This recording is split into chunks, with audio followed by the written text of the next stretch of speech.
Okay, so this is how to make stock. We're going to take some bones that we've got from a ham hock that we've roasted here.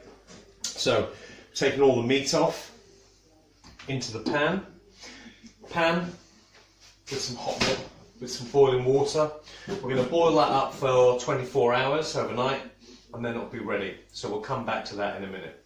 From where we've boiled up the ham hock or roasted it, we've got all this fat in the bottom, which is full of nutrients. You can see all the gelatin in there. Years ago, people would have this as dripping and they'd put it on toast. So we're going to keep this and save that for frying up our eggs for breakfast for tomorrow.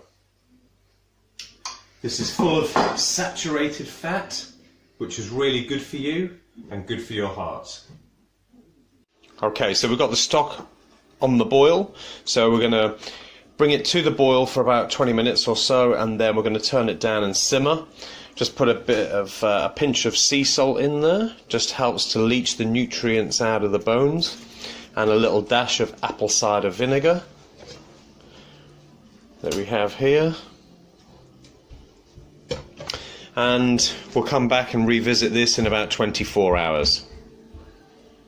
Okay, so the next step of doing the bone broth is, now that we've left it for 24 hours, it's been simmering away, we're going to remove the bone and all the fatty bits. Big ham hock bone, take that out. Okay,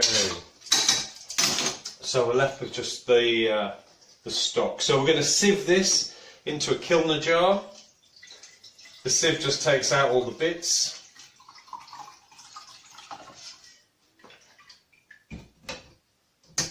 Okay. So then we're left with a kilner jar full of delicious, nutritious bone broth.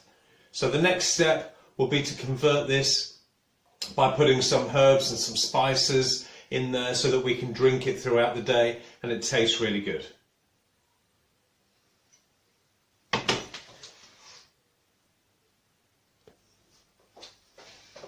Okay, so the final stage of making your bone broth is to get some flavours in there. You can also get some secondary nutrients as well, which I'm going to show you just now.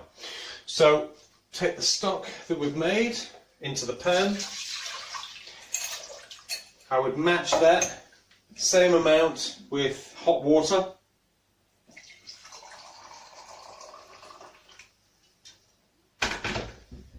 In it goes.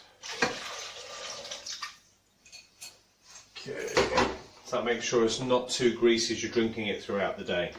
So we've got a number of herbs and spices that we can put in with this. So we've got some garlic and salt here to go in.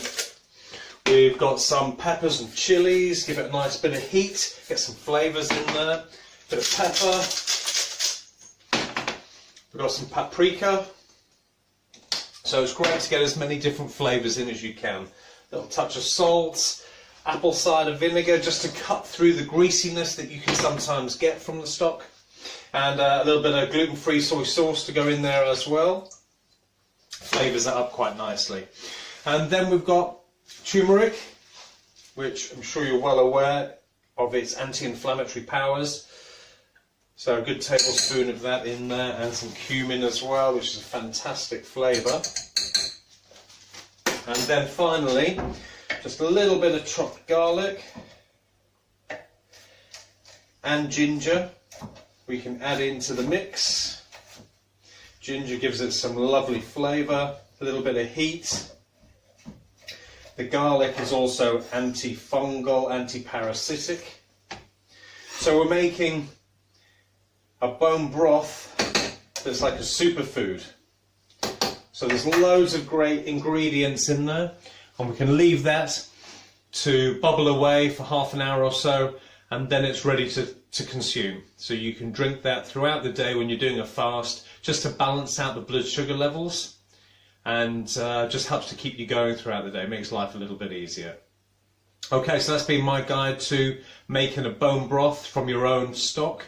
And if you're going to use expensive organic animals, it's best to get as much out of them as you can.